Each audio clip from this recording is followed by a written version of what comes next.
Hello, Smite fans. Welcome to split number 3 of the Smite OPL. This is it. This is the one that counts. This is for all the marbles. This is for the spot at the Smite World Championship, Atlanta, Georgia at Hi-Res Expo in January. I'm Husey. Joining me on the commentary desk for tonight and for pretty much every game this split is Alpha Jackal. So, Alpha, welcome back to the casting desk. Welcome back to OCE Smite. Yeah, it's been a long time since I've seen this, but it's going to be absolutely fantastic. We're kicking off with an absolutely monumental game in Pandemonium versus Legacy. Yeah, so we're going to get into picks and bans here in just a second. Last time these two teams met, they didn't actually play at LAN. It was week number 7 of the split before this one, split number 2, and the result itself was a split. So it's going to be very interesting to see how these teams match up here.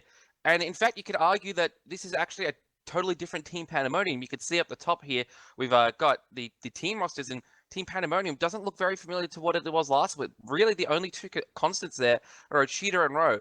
Maxon has stepped into the ADC position, Richard Castle into support, and Kiki Amio in the solo lane. Now, Richard's obviously a very he's got a great pedigree of being a support in OCE, and Maxon showed flashes of brilliance in the ADC position when he subbed in for the Pandas last split.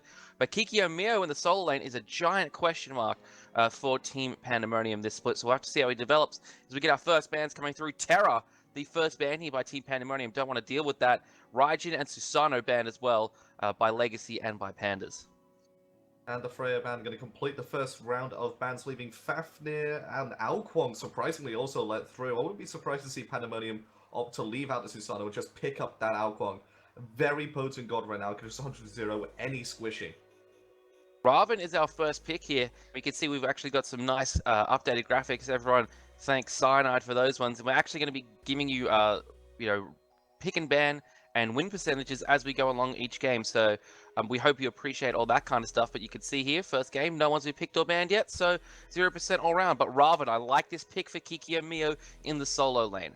It's something easy to play. It's something that can win lane very easily, and it's something that can contribute in team fights. Ram and Fafnir now the picks here for Legacy Esports. Now, this is already starting in a direction that Legacy Esports kind of went to and land with a very late game pick in the duo lane. They need to get something relatively early in the jungle, though, so only good solo could stay relevant and allow HS to get to a position where he can carry.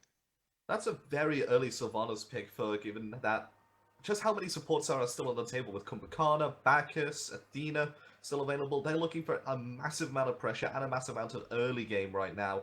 And with the Ravana, they do have pressure in that solo side, meaning they only have to really worry about mid and duo lane to get them ahead to the point where they can then just dominate the entirety of the enemy's jungle. Sol going to be picking up for Legacy Esports, a nice safe pick to help keep the mid lane completely safe, really.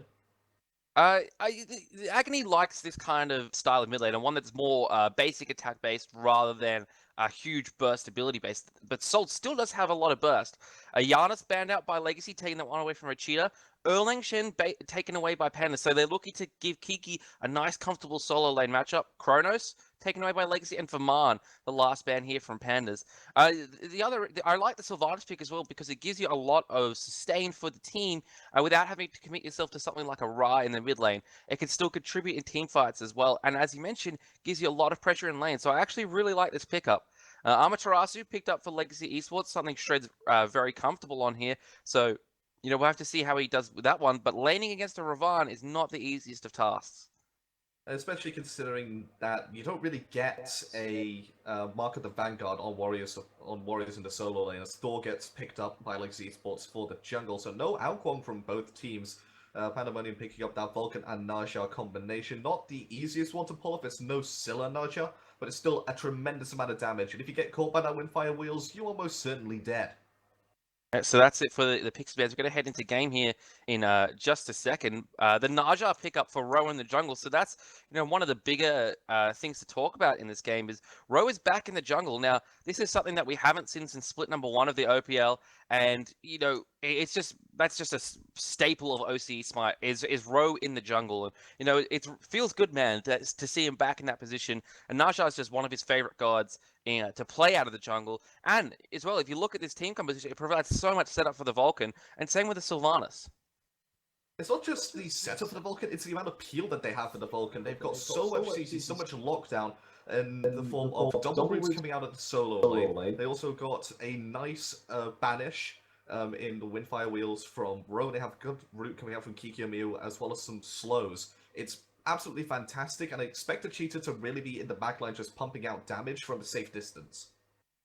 A little bit of a pause here as Maxon has DC'd, so we'll just get through that in a second. But let's talk about these two teams here for a second. So, last split they had some fairly good statistics on their side. Only good at solo playing in the jungle last split, as is this split, had the highest KDA in the entirety of the OPL and actually had the most kills as well. No, sorry, only good at solo didn't have the best KDA. He had the most kills, and Ochita had the second most. Maxon had the second highest KDA, so I expect this match to be fairly bloody on both sides. And looking at these team compositions as well, it's definitely more of a fight and fight me mentality coming out from both of these guys, and necessarily looking for a long farm game. But especially on Team Pandamonium, that's it. That's what they're looking for. Legacy can afford a little bit to hold off, because late game they have that RAM to be able to carry. You look at Team Pandemonium, however, and you're like, late game carry's got to come out of the Vulcan, and that's going to be just a couple of abilities. Once those are down, and if we miss them, it could all go south there. So obviously Legacy are going to be far more comfortable playing in the late game than Team Pandemonium are. I love what Pandemonium have done as well. Legacy have drafted a composition which is very good at taking down objectives incredibly quickly with that Fafnir Coerce. But what they've done is they've got this Vulcan. You can't really do an objective when Vulcan's on the map with that ultimate of his, and they've also put a Wrath onto Ro, meaning that if he's still alive, the objective pretty much goes to Pandemonium every single time in the early game. Exactly right. And you look at Legacy, it's like, what steal do they have? There's no Hog out of the Thor. He's gotten a beads here early, which I do like due to the sash coming out from Naja, but a Soul Ultimate, it's on burst damage, but it's not nearly as bursty as you'd like to steal something like a Fire Giant or a Gold Fury.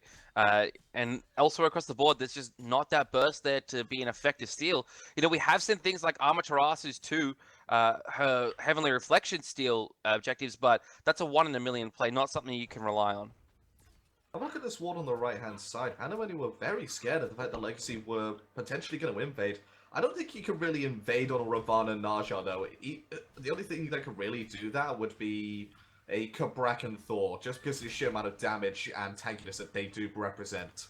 The thing is, though, is that they didn't know if Only Good at Solo had a Hog or not. So he could potentially come in and Hog. Only Good at Solo actually forced to burn his BT very early. There's the teleport away. He's going to be fine for now, but Team Pandemonium takes him away from the left-hand side camps and actually do a fair bit of damage to Only Good at Solo. He's got to play this next little part very carefully. With the ward as well, I think they were just scared of an invade coming up purely for Kikiamiu's sake. Like, this is his first professional game in the solo lane, and it's just like Legacy to pull off a strat where they make the solo laner very uncomfortable. They make the new player essentially very uncomfortable. There's also a bit of a sloppy play from Legacy's Only Good at Solo, though. He gave up pressure on this right-hand side, so obviously the solo lane and the jungler from Pandemonium are going to be able to rotate over towards those right-side mid-harpies. They should have gone for the left-hand side ones instead. Very easy to secure them when there's going to be no rotations coming out of the duo lane. Too true, and both mid-caps now have fallen the way of Team Pandemonium, so already we can see Only Good at Solo still level 2 compared to Rose level 4, but it's Solo hitting level 3 just there. But this is a very rough start from a Thor. You don't really want to be playing Thor from behind. He excels when he's in the middle of a team fight, but if you're a few levels down, you're just going to get blown up. What's very scary to me, though, is that Rose already managed to burn the Purification from Only Good at Solo with a nice early rotation to those mid-harpies, and it's going to be hitting level 5 in the next wave, or to in fact just hit it now. Could go straight onto this Thor, and Vulcan's also hit level 5, meaning the combination is there for an instant kill. I like the helmet start from Ochita as well here. He's getting himself some extra protections to deal with that Thor in the early game. And if you look at it, there's not really going to be much other physical damage coming out from the side of Team Pandemonium. And in fact, the magical damage at the stage of the game is not going to be great either from the Soul. So he can really just, it's going to allow him to stay in these fights more. Only Good at Solo, taken up in the air by Ro. Ochita waiting for the ultimate, timing it to perfection, and takes the first blood there. Ochita picking up Only Good at Solo in combination with Ro. And that's a phrase we have said 500,000 times, and I'm glad we are saying it again. Hey, I called it. That's exactly how the early game would have gone for Pandemonium if they could draft it themselves. And just burn Purification Only Good at Solo, get to level 5, get an instant kill, and get first blood and start to dominate the jungle. It's not the best time kill in the world because Only Got Solo is going to be up for the speed buff defense. They got it 10 seconds later would have been ideal. They are going to get the fire minions here, and Kikyomiya pressuring Shred out of the way as well. Team Pandemonium going to get their own speed buff. If Kikyomiya can force a back from Shred, they could potentially look for a blue buff invade here. If Ochida gets a rotation off, and now Ochida actually has some of the best rotations out of the mid lane we've seen in OCE Smite, and that's just the level of communication that he has with the rest of his team. Richard Castle in the mid lane, so we're going to start seeing some Sylvanas here, but interestingly enough, he's going for a meditation here in the early game rather than a blink. So in the early game, expect Rowe to be the one initiating rather than necessarily Richard Castle. I expect Richard Castle to be getting a blink as his second relic. He could opt into the shell for a bit of teamfight defense, but the blink will allow him to use that Rattata as an initiation tool, and which is that major knockup, that AoE knockup, is just so difficult to deal with the second it comes out.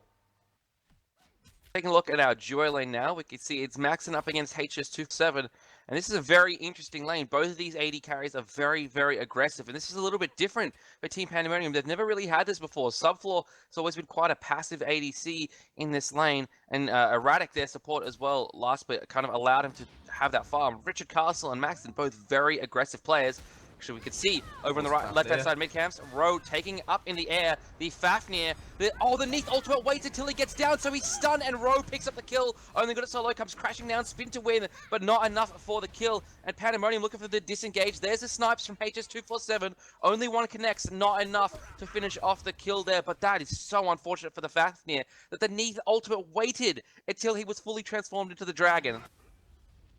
And Team Pandemonium, they're using a couple more ultimates than I would have expected. Kikyomiya also going aggressive onto Shred on this right-hand side. Making rotation is Thor. Shred, Solo, actually going to die to Bluestone. Bluestone Pendant OP, man. Kikyomiya, new in the solo lane, gets a solo kill against probably one of the better solo laners in OCE. Alrighty then, let's go. I mean, this is a massive confidence boost to him, and I would be very worried if I was Legacy, because this was the one question mark over the entirety of Team Pandemonium. The rest of them going back to favorable positions with nice combinations. They've got the teamwork going as well. Kikyomiya by himself isolated, very easy to pick him off and potentially snowball from there. And he's now got a 2-level 500 gold lead over Shred. And that is partly to do with giving a skill, but I think it's more to do with the fact that Raven is in a really good position right now for himself. Bad position overall for balance of Smite. And he's even receiving some nerfs in the next patch, nerfs in quotation marks. And you know that's really smart drafting by Pandemonium. Get him on something that he can just sit in the lane and do really well with, and then eventually rotate over and contribute. Hey, if those Ravana changes are nerfs and those Bastet changes are buffs. Well, Bastet is actually buff. If you take a very close look at it, it is actually a buff. I mean, for the first 12 minutes of the game. After which, when you have more than 100 power, it's a nerf. It'll be fine. She'll be right. She's pretty good at the moment. I like the changes on Bastet. I mean, I like her. I like her as she is right now, and the playstyle that you can bring out of her. But it's just not in this meta right now. And Pandemonium, they've played this current meta for a long, long time, and their playstyles really come to the fore for this set, and possibly even this rest of the split. Yeah, Legacy's team comp seemed to, sorry, not team comp, their whole playstyle seemed to really suit last split, and that's they found a lot of success there. But now I expected them to find a lot of success this split as well. I mean, it's probably rough going up against Team Pandemonium in their first set of the week, but still, this is the team that dominated the OPL all of last split, and their series record against Pandemonium was 1-3, so it was 3-1. So you know, I'm expecting you know some good things out of Legacy this split, especially with Insight disbanding as well. You know, Legacy's trying to establish themselves as again probably the #1 team, and having another one of those top level teams disband is you know only good for them because it makes their task a little bit easier. But you know, against the big teams is when you got to perform. Well, you're going to expect these two teams to be the top two going into the line. As Only Got It Solo goes up into the air. As the speed buff invade comes out for Pandemonium, landing down on Kikyomiya, who's level 10. He needs to get out because Kikyomiya will 1v1 him. See the blue buff invade. There's the Wrath from Rose. Steals that one away. Shredded. Dazzling offensive now. He just stun one out. Kikyomiya overhead kick. Immunes him. Bad wall there from Only Good at Solo. Catches no one out. And now Pandemonium can have a free disengage from this fight. And Neath would also use there by Team Pandemonium's Max, and so that's going to be down for the next potential engagement and potential pickoff. And Legacy need to take advantage of that fact that this Hunter is now essentially locked in this lane. Mio in the solo lane, getting a lot of damage down onto Shred and preventing him from backing as well. So like he's already got the etiquette of the solo lane down, and being just the absolute bully in this lane that he needs to be. We haven't talked much about the ADC matchup between Maxon and HS247 on this Neath versus Rama, and it's a very straightforward dynamic. Neath, early game, mid game, they can fight each other. Late game goes to Rama. Exactly right, and just got the wave clear. Especially now she's got Transcendence and got it more than half stacked. She's going to be just pretty much one-shotting these waves. Weave jumping in there, but Maxon straight away backflips and gets himself out of trouble. Good broken weave combo there to put HS at a bit of a disadvantage, but it means he can't full clear this wave with one ability. But he's happy to just sit in the lane and farm for the moment. Richard Castle going in for the travel issue. Sylvanas' major flaw is the fact he's got very little to no mobility, especially without any form of movement speed. But on the right-hand side, only going to start taking a lot of damage, and he's actually going to be falling down there to Roche. Shred could be next. There is the ultimate from Kikyomiya. Overhead kick as well, not landing. Mio, very little mana here. Agony has rotated. Ochita ultimate looking for something, but doesn't manage to find Shred. Pull from Richard Castle just a little bit off the mark there, but they get a free kill onto Only Good at Solo. 3 levels behind, and Only Good at Solo is essentially the leader and shot caller on this team. And when you're 3 levels behind, unable to really contribute anything, it's very difficult for you. And we've talked about Legacy. They do have a tendency to tilt, and we saw that at LAN. They didn't win a single game there, and especially when your leader is behind, that is bad for the rest of the team. Pandamonium was just playing their comp to a fault here. And they're just doing what they should be doing, going for picks consistently, looking to snowball a tiny bit of a lead, then transition it into objectives past the 10-minute mark, which is why they've got these serious amount of wards around this Gold Fury area. That's just another one that's put down by Maxon to look for potential incomings from the Legacy. Well, if we actually look at our graphs now, we can see it's a 5,300 experience, 2,600 gold. No towers taken, no Gold Furies taken. So that's just pure out-farming by Team Pandemonium and getting the necessary picks to then go and invade objectives. So that's really impressive from Team Pandemonium with no towers or Gold Furies taken. Speed buff is up for Legacy, and Bro knows this, and Cheetah knows this, and Richard Castle, he's just following along, and Only Good Solo already forced the ultimate without any abilities coming out from Ro. I was just about to say, it was just Ro walking at him, and Only Good at Solo is just, peace, I'm out. I'm too old to deal with this.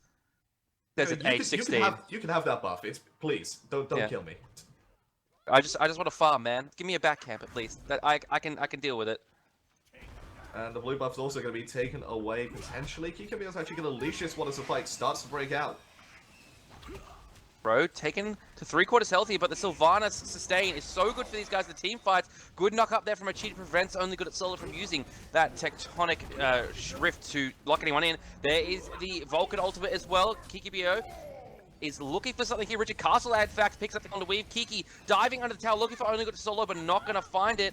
And now Kikyomiya going to run away. Blue buff are being started up now by Roche. Shred is here, can't even contest it. So a clean pick and buff invade for Team Pandemonium.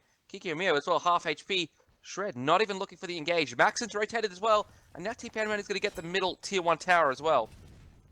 Kikyomiya knew he couldn't catch up with Only Good at Solo there to get the kill. What he was doing by going under that tower is forcing HS247 and Agony to back up and try and defend their jungler. And it's just allowed that blue buff invade to be even more successful as the Gold Fury gets started up. Exactly like I said, past 10 minutes. This is going to be Pandemonium's objective. Just take everything away from Legacy.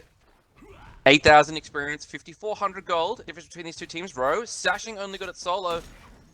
And the mid camps as well for Team Pandemonium, but kind of lead is really getting to a stage where might not, at the moment Legacy's holding out for the late game. At this point though, it's starting to get the point where you're like, can we even get to the late game? And Legacy, we've actually bought a Pestilence early on. It's not the healing that's really been a problem for Legacy at this point in their fight struggles. It's been the burst coming out from Team Pandemonium. And the shell has just been ineffective right now from Weave. It's been popped at the wrong times, been popped when the engage and the burst has already happened from Team Pandemonium. They've got a pick already. Well, what I like from Team Pandemonium as well is that they recognize that the Fafnir provides so much peel. Only Good at Solo there, ultimate off the mark, can't find Maxon. Maxon wisely recognizing that Only Good at Solo is looking to ult in and hug the outside of the lane to prevent the Anvil of Dawn crashing down onto him.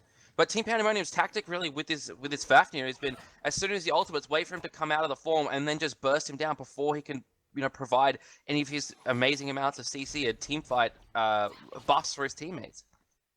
Well, he's transforming. He's not really going to go anywhere, so it's a very easy skill shot to hit. If you miss it, you've missed time there, and you should really think about what you've done. Alrighty, 5-0 as we pass 13 minutes into the game. Over on the right-hand side, Shred now forced to defend his tier 1 tower.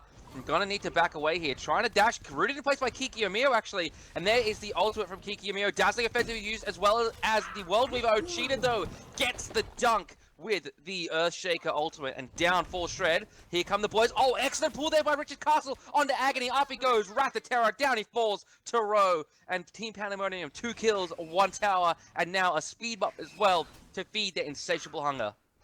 It's just pick objective, and Legacy have no answer for this right now. 7-0 for Team Pandemonium. They're so far in the lead right now. Have a look, nearly 7,000 gold, nearly 11,000 experience difference. Right now, the experience difference is what's really hurting, as they're just unable to fight into the natural protections and health scaling from Pandemonium.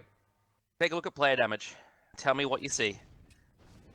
I see what I expected to see, a Raven at the top. Okay, take a look at the other end of the spectrum. I see a Fafnir at the bottom and a Thor at the bottom as well, less than 1,000 damage. I see a Thor with less than 1,000 damage at 14 minutes into the game. That is not good for Legacy. And we could see, like, as you mentioned, the experience difference has really been telling here. You know, only good at solo. He's hit a couple of skills. He's hit a couple of his ultimates that he needed to, but he's been so far behind from the early game that it doesn't matter. You get some CC for a little bit, but he's not putting out any damage. They think a very small mistake, a very small misplay in the early game wouldn't have this much ramifications, but really, it can do.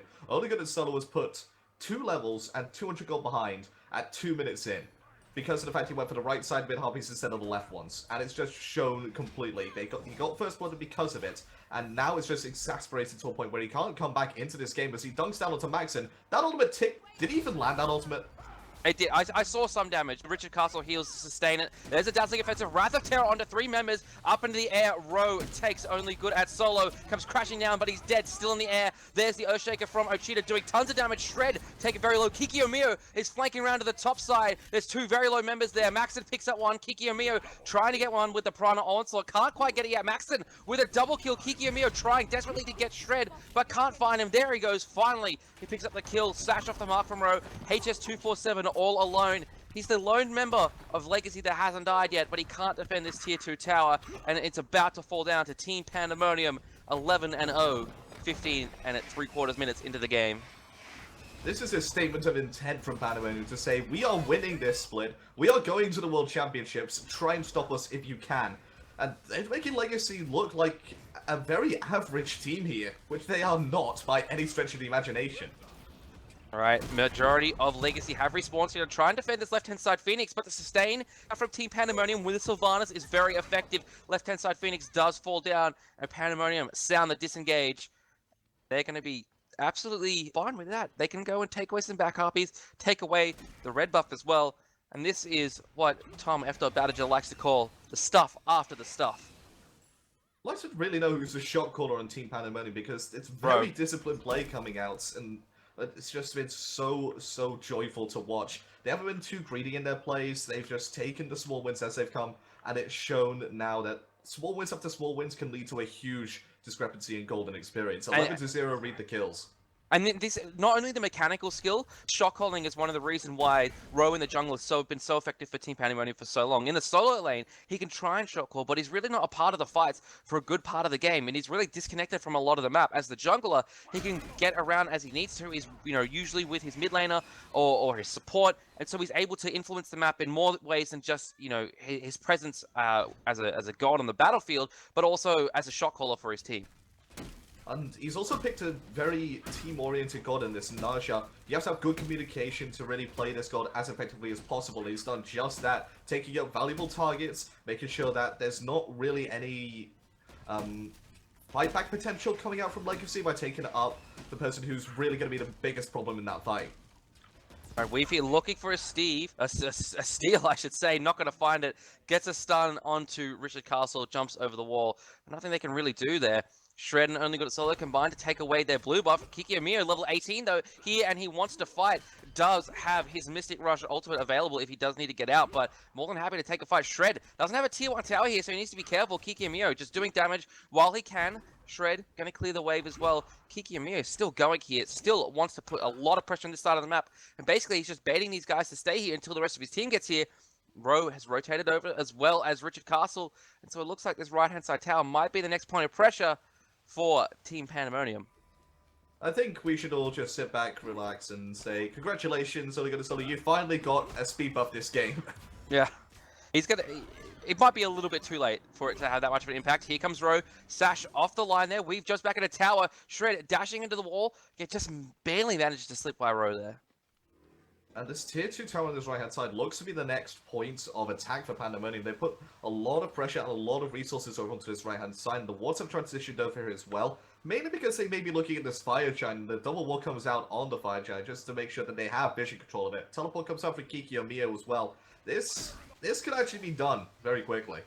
What I like as well is that Ochita, while Kiku was banning all that stuff on the right-hand side, has been keeping the pressure up in the mid lane. So they have 2 waves pushed up. And in fact, they have 3 because the left-hand side is naturally going to be pushed up with the 5 minion Shred. A little bit of trouble here. He's caught between all members of Team Pandemonium.